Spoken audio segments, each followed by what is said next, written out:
2023 की शुरुआत में सुप्रीम कोर्ट ने अपने नए डेवलपमेंट्स और इनिशिएटिव्स के लिए लोगों से खूब तारीफें बटोरी थी। एडवोकेट्स, फॉर्मर जजेस, ज्यूरिस्ट, यहाँ तक कि प्राइम मिनिस्टर नरेंद्र मोदी भी सुप्रीम कोर्ट की तारीफें करते हुए थक नहीं रहे थे। पर जैसे जैसे ये साल खत्म होता चला गया, कुछ न कुछ इश्यूज सुप्रीम कोर्ट में देखने को मिलते रहे और अब जब फाइनली 2024 शुरू होने के लिए सिर्फ 15 दिन ही बच गए हैं, तो हाल कुछ ऐसा है कि सुप्रीम कोर्ट को हर जगह से अटैक्स और क्रिटिसिज्म सुनने पड़ रहे हैं। वैसे तो रिसेंटली केसेस डीलिस्टिंग का बवाल इतना बड़ा है कि सभी इससे परेशान है। हालांकि चीफ जस्टिस ऑफ इंडिया के इस मैटर में क्लैरिफिकेशन देने के बाद भी कोई भी उनकी एक्सप्लेनेशन से सेटिस्फाइड नहीं है। सिमिलरली आर्टिकल 370 पर रीसेंट जजमेंट जो सुप्रीम कोर्ट के 5 जज कॉन्स्टिट्यूशन बेंच ने पास किया, उससे बेशक सेंटर खुश हो, पर बाहर तो ऐसा माहौल बिल्कुल भी नहीं है। तो इतनी सारी शॉर्टकमिंग्स और लोगों में डिससैटिस्फैक्शन के साथ सुप्रीम कोर्ट अब विंटर वेकेशन के लिए क्लोज हो चुका है। जहां एक और सुप्रीम कोर्ट क्लोज हुआ, वहीं दूसरी और फॉर्मर सुप्रीम कोर्ट जज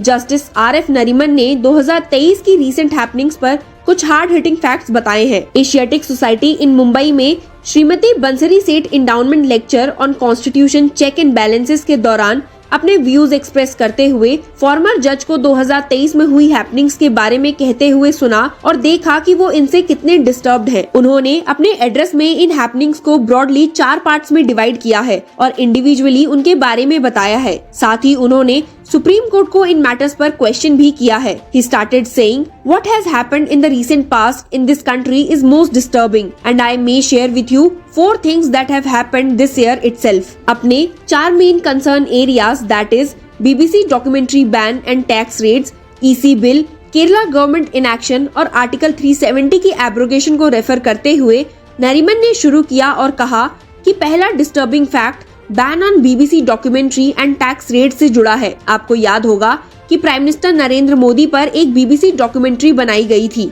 जिसे बाद में बैन कर दिया गया था। इस बात से नाखुश नरीमन ने अपना डिसक्वाइट एक्सप्रेस किया और साथ ही बैन के बाद BBC पर टैक्स रेट्स के मामले पर भी कंसर्न रेज किए। उन्होंने जुडिशरी की responsibility to protect media freedom को एम्फसाइज किया और कहा, in the beginning of the year you had a BBC documentary, in fact you had 2 documentaries speaking about our present Prime Minister, then Chief Minister of Gujarat. They were promptly banned. The BBC was harassed by having tax rates. This was the first difficult questionable incident that took place earlier this year. Nariman ने कहा कि courts को media के ऐसे ऑनस्लॉट्स के लिए swiftly act करना चाहिए। जैसे ही मीडिया पर कोई ऑनस्लॉट हो, कोर्ट को इतना विजिलेंट होना चाहिए कि वो उसे इंस्टेंटली रोक दे। He stated, the moment there is any onslaught on the media, the courts must be vigilant to instantly scout it. If you find that there is some independent reporting which has led to something as a result of which there is a tax raid, then for that reason alone you must say that the tax raid is illegal and unconstitutional. That is the only way you can protect the media and this country. Otherwise, you are finished. It is the watchdog. It is our watchdog, and if our watchdog is killed, then there is nothing that remains. इसके बाद he spoke about the bill introduced by the centre in the parliament on the appointment of election commissioners. जैसे कि हमने आपको बताया था कि supreme court ने मार्च 2 को ऑर्डर किया था कि चीफ इलेक्शन कमिश्नर और इलेक्शन कमिश्नर्स की अपॉइंटमेंट के लिए एक पैनल कंप्राइज किया जाएगा of prime minister, chief justice of India and the leader of opposition, जब तक पार्लियामेंट कोई लॉ इनैक्ट नहीं कर लेती। पर सेंटर द्वारा बिल पास करके चीफ जस्टिस ऑफ इंडिया को इस पैनल से सब्स्टिट्यूट करना by a minister nominated by the prime minister को नरीमन ने मोस्ट अनफॉर्चुनेट बताया। इस मूव को क्रिटिसाइज करते हुए नरीमन ने कहा, this is the second disturbing feature because if you are going to get the chief election commissioner and other election commissioners appointed in this fashion, free and fair elections are going to become a chimera. उन्होंने आगे address किया कि अगर मेरी मानो तो bill pass हुआ तो कोर्ट्स को इसे स्ट्रक डाउन कर देना चाहिए। According to me, it should be struck down on the asking as an arbitrary piece of legislation because it severely imperils the independence of the working of the election commission. Third, he moved to another disturbing fact of the Kerala governor sitting on the bill. Kerala governor के inaction को highlight करते हुए जिन्होंने bills को ascent देने के लिए 23 महीने ले लिए, नरीमन ने इसे एक डिस्टर्बिंग ट्रेंड बताया और खूब क्रिटिसाइज किया। He said, the third disturbing fact that we found this year is Governor of Kerala sitting over bills for period of up to 23 months. Then the Supreme Court rapped him on his knuckles. What did he do? There were 8 such bills. 1 bill was assented to. 7 were referred to the president. This again is a very disturbing feature. If there is a wholesale reference to the president, then the legislative activity of the state comes to a standstill. Unlike governor sending back a bill to the state legislature once it lands at the center's door and center says no, that is the death of the bill.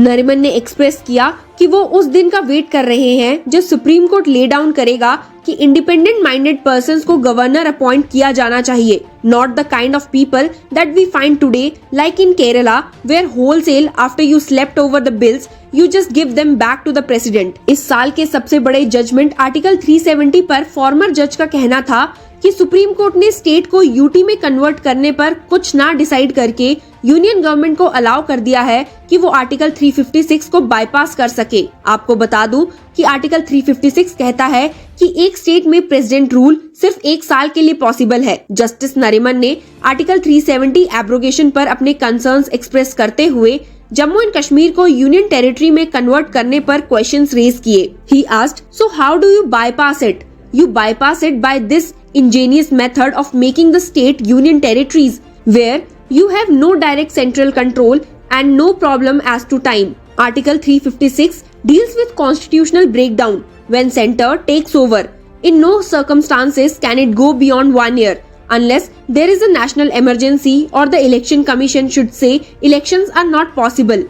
Nariman ने supreme court के SG Mehta के एक undertaking कि statehood restore हो जाएगा पर rely करते हुए इशू को ना डिसाइड करने के फैसले को क्रिटिसाइज किया और कहा कि एसजी के पास सक्सेसर गवर्नमेंट को बाइंड करने की कोई अथॉरिटी नहीं है और दूसरी बात एसजी मेहता के पास लेजिस्लेचर को बाइंड करने की भी कोई अथॉरिटी नहीं है और ये एक लेजिस्लेटिव एक्ट बनने वाला है। जस्टिस नरिमन का कहना था कि इशू को ना डिसाइड करके सुप्रीम कोर्ट ने इफेक्टिवली इसे सेंटर के फेवर में डिसाइड कर दिया है। ये तो सिर्फ वो 4 मेन एरियाज थे जिनसे जस्टिस नरिमन काफी नाराज और नाखुश थे, पर ऐसे और भी एरियाज हैं जो उन्होंने अपने एड्रेस में एक्सप्रेस किए, जैसे कि कॉलेजियम सिस्टम। नरिमन ने कहा कि प्रेजेंट कॉलेजियम सिस्टम वर्स्ट है but there is nothing better. इसका सुझाव देते हुए उन्होंने एक्सप्रेस किया, I would suggest a collegium of retired जजेस। These judges would then sit with the government officials, take consultations with everyone including the Chief Justice of India and other senior judges and lawyers and then recommend judges। आप तो जानते ही हैं कि कैसे collegium system central government और court के बीच एक point of contention रहा है, स्पेशली तब से जब से सुप्रीम कोर्ट ने एलिज किया है कि centre was sitting on the names of the candidates for appointment of जजेस। तो कुछ वक्त के इस इवेंट में फॉर्मर सुप्रीम कोर्ट जज जस्टिस RF नरिमन ने बहुत ही डिटेल में हर एक मुद्दे पर अपने विचार रखे और सबको एक रियलिटी चेक दिया। क्या आप भी उनकी बातों से एग्री करते हैं? Tell us in the comment section and keep following for more.